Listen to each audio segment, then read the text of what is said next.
नमस्कार दोस्तों, जय श्री कृष्ण। आज हम आपको महाभारत की ये अद्भुत महिलाएं, जिनके आगे नहीं चलती थीं, किसी की भी इन महिलाओं के बारे में बताएंगे। तो दोस्तों, वीडियो को पूरा जरूर से देखें और चैनल सब्सक्राइब कर दे। आइए तो जानते इनके बारे में विस्तार से। महाभारत में या महाभारत काल में महिलाओं की महत्वपूर्ण भूमिका होती थी।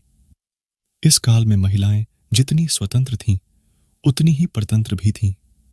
संपूर्ण महाभारत में महिलाओं की स्थिति कैसी भी रही हो, लेकिन उन्होंने कई मौकों पर अपनी जिद या ज्ञान के आगे बड़े बड़े महारथियों को झुका दिया था। जानते हैं ऐसी ही कुछ महिलाओं के बारे में। सत्यवती महाभारत की शुरुआत राजा शांतनु की दूसरी पत्नी सत्यवती से होती है। सत्यवती के बारे में पढ़ने पर पता चलता है कि यह एक ऐसी महिला थी जिसके कारण भीष्म को ब्रह्मचर्य की प्रतिज्ञा लेनी पड़ी। कहते हैं कि सत्यवती ही एक प्रमुख कारण थी जिसके चलते हस्तिनापुर की गद्दी से कुरुवंश नष्ट हो गया।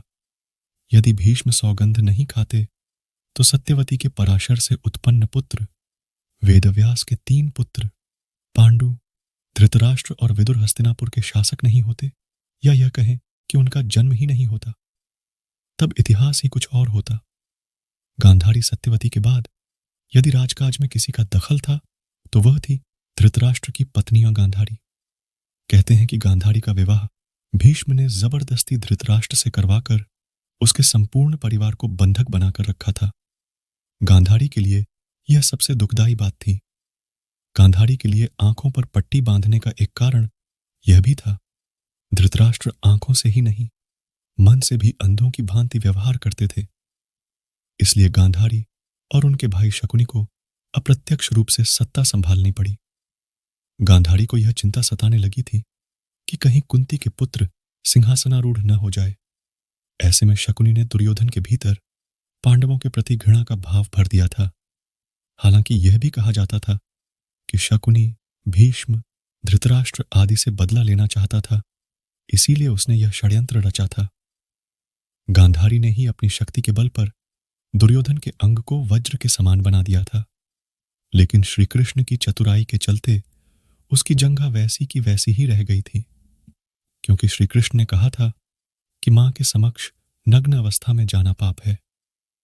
गांधारी मानती थी कि श्री कृष्ण के कारण ही महाभारत का युद्ध हुआ और उन्हीं के कारण मेरे सारे पुत्र मारे गए। तभी तो गांधारी ने भगवान श्री कृष्ण को उनके कुल का नाश होने का श्राप दिया था। कुंती गांधारी के बाद कुंती महाभारत के पटल पर एक शक्तिशाली महिला बनकर हस्तिनापुर में प्रवेश करती है। कुंती और माद्री दोनों ही पांडु की पत्नियां थीं। यदि पांडु को शाप नहीं लगता तो उनका कोई पुत्र होता जो गद्दी पर बैठता, लेकिन ऐसा नहीं हुआ।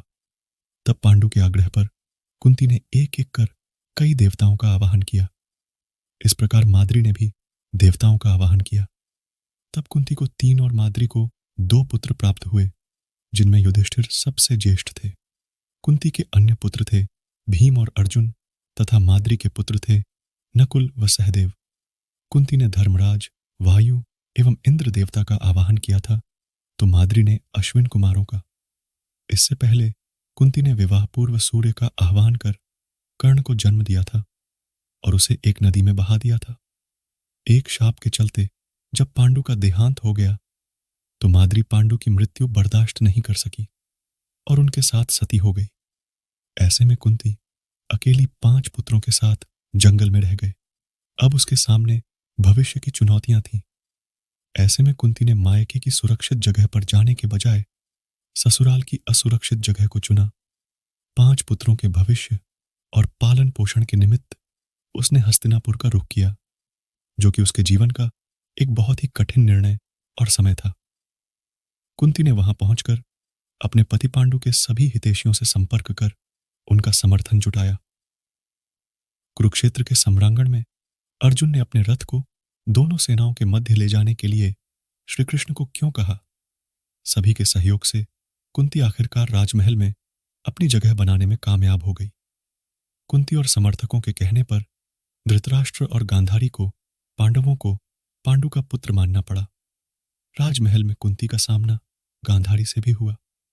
कुंती वसुदेव जी की बहन और भगवान श्री कृष्ण की बुआ थी, तो गांधारी गंधार नरेश की पुत्री और राजा धृतराष्ट्र की पत्नी थी। द्रौपदी सत्यवती, गांधारी और कुंती के बाद यदि किसी का नंबर आता है तो वह थी 5 पांडवों की पत्नी द्रौपदी। द्रौपदी के लिए 5 पांडवों के साथ विवाह करना बहुत कठिन निर्णय था। सामाजिक परंपरा के विरुद्ध उसने यह किया और दुनिया के समक्ष एक नया उदाहरण ही नहीं रखा, बल्कि उसने अपना सम्मान भी प्राप्त किया और खुद की छवि को पवित्र भी बनाए रखा। द्रौपदी की कथा और व्यथा पर कई उपन्यास लिखे जा चुके हैं। द्रौपदी को इस महाभारत युद्ध का सबसे बड़ा कारण माना जाता है। द्रौपदी ने ही दुर्योधन को इंद्रप्रस्थ में कहा था, अंधे का पुत्र भी अंधा। बस यही बात दुर्योधन के दिल में तीर की तरह ढंस गई थी। यही कारण था कि द्यूतकीड़ा में उनसे शकुनी के साथ मिलकर पांडवों को द्रौपदी को दांव पर लगाने के लिए राजी कर लिया था। द्यूतकीड़ा या जुए के इस खेल ने ही महाभारत के युद्ध की भूमिका लिखती थी, जहां द्रौपदी का चिरहरण हुआ था। सुभद्रा तो कृष्ण की बहन थी, जिसने कृष्ण के मित्र अर्जुन से विवाह किया था, जबकि बलराम चाहते थे कि सुभद्रा का विवाह कौरव कुल में हो। बलराम के हट के चलते ही तो कृष्ण ने सुभद्रा का अर्जुन के हाथों हरण करवा दिया था।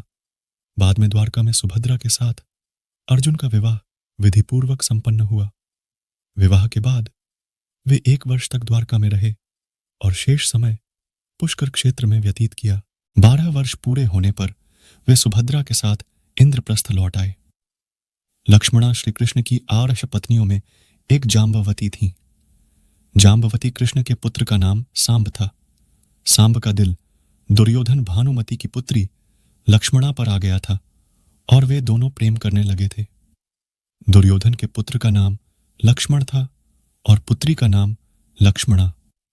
दुर्योधन अपनी पुत्री का विवाह श्री कृष्ण के पुत्र से नहीं करना चाहता था। भानुमति सुदक्षिण की बहन और दुर्योधन की पत्नी थी, इसलिए एक दिन सांब ने लक्ष्मणा से प्रेम विवाह कर लिया और लक्ष्मणा को अपने रथ में बैठाकर द्वारिका ले जाने लगा। जब यह बात कौरवों को पता चली तो कौरव अपनी पूरी सेना लेकर सांब से युद्ध करने आ पहुंचे। कौरवों ने सांब को बंदी बना लिया। इसके बाद जब श्री कृष्ण और बलराम को पता चला, तब बलराम हस्तिनापुर पहुंच गए।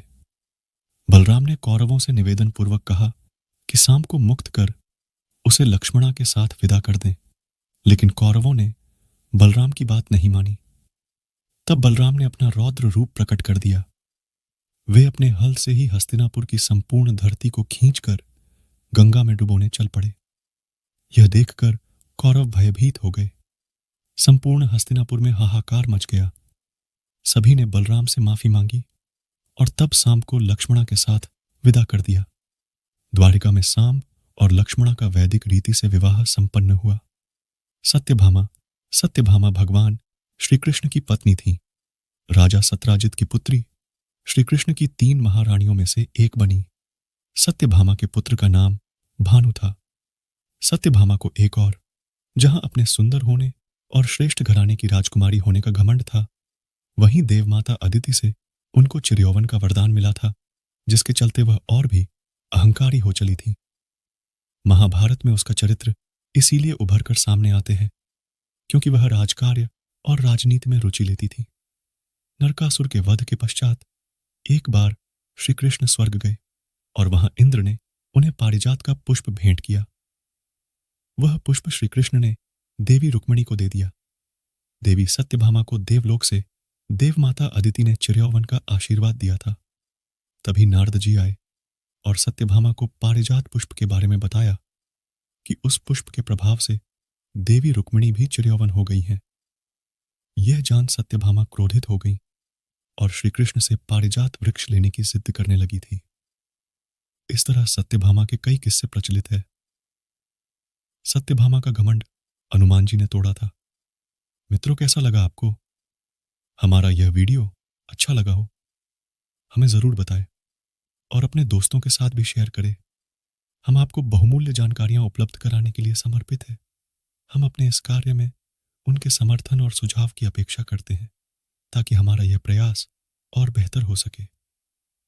मित्रों, आज बस इतना ही। मिलते हैं फिर एक नए वीडियो के साथ। तब तक के लिए धन्यवाद। जय श्री कृष्ण।